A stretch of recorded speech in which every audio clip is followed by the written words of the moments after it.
അങ്ങനെയൊക്കെ പറഞ്ഞതല്ലേ മായേ. ഇനി നീ അവളോടൊന്ന് ക്ഷമിക്ക്. എന്തിനാ ഇനിയും മക്കളോട് പിണക്കം നടിച്ചിരിക്കുന്നേ?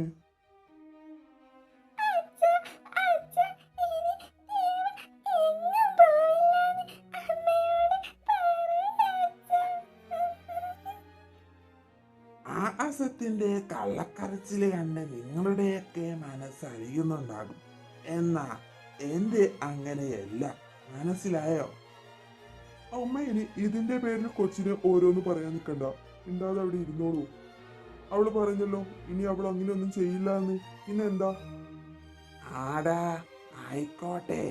നീ തന്നെയല്ലേ ഇവളെ ഇങ്ങനെ കൊഞ്ചിച്ച് ഈ നിലയിൽ എത്തിച്ചത്. മനസ്സിലായല്ലോ? കിട്ടിയപ്പോ നിനക്കൊക്കെ മനസ്സിലായല്ലോ. ഓ, മനസ്സിലായി.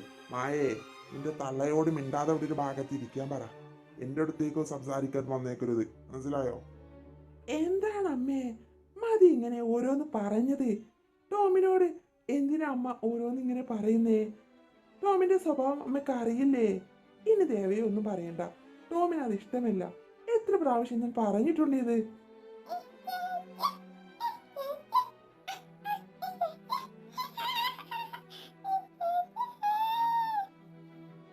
എന്റെ മടിയിലിരുന്നോണ്ട് അവന്റെ ഒരു ഇച്ചേച്ചി ഇറങ്ങി പോടാ എന്റെ മടിയിലിരുന്നിട്ട്. ഈ ചേച്ചി പോലും ഇച്ചേച്ചി.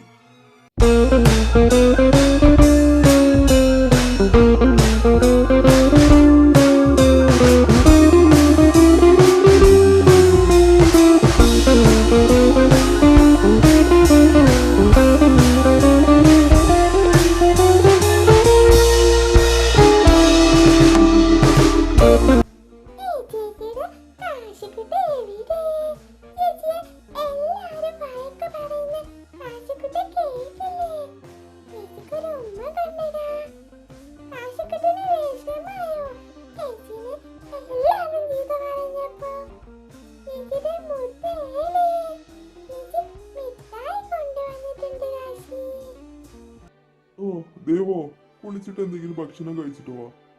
എന്നിട്ട് കാശിക്കുട്ടിന്റെ അടുത്തിരിക്കാം പെട്ടെന്ന്. ഒരു വട്ടം 2 വട്ടം പറഞ്ഞ അവൾ അനുസരിച്ചത് തന്നെ. എത്ര പ്രാവശ്യമായി മായ അവളോട് പറയുന്നു. അമ്മയോട് പറഞ്ഞതല്ലേ അവളോട് ഇങ്ങനെ സംസാരിക്കേണ്ട എന്ന്. ടോമിന് അതൊന്നും ഇഷ്ടമല്ല അമ്മേ.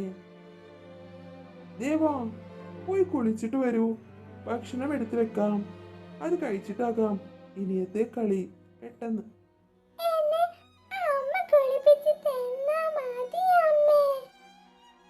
ഇല്ല ദേവാ, ഞാൻ അതൊരിക്കൽ പറഞ്ഞതല്ലേ. എന്നോട് പറയാതെ നീ പോയിട്ട് എപ്പോഴാ നീ വീട്ടിലോട്ട് വന്നേ? ഇനി അതിനെ കുറിച്ച് സംസാരിക്കാൻ എനിക്ക് താല്പര്യമില്ല.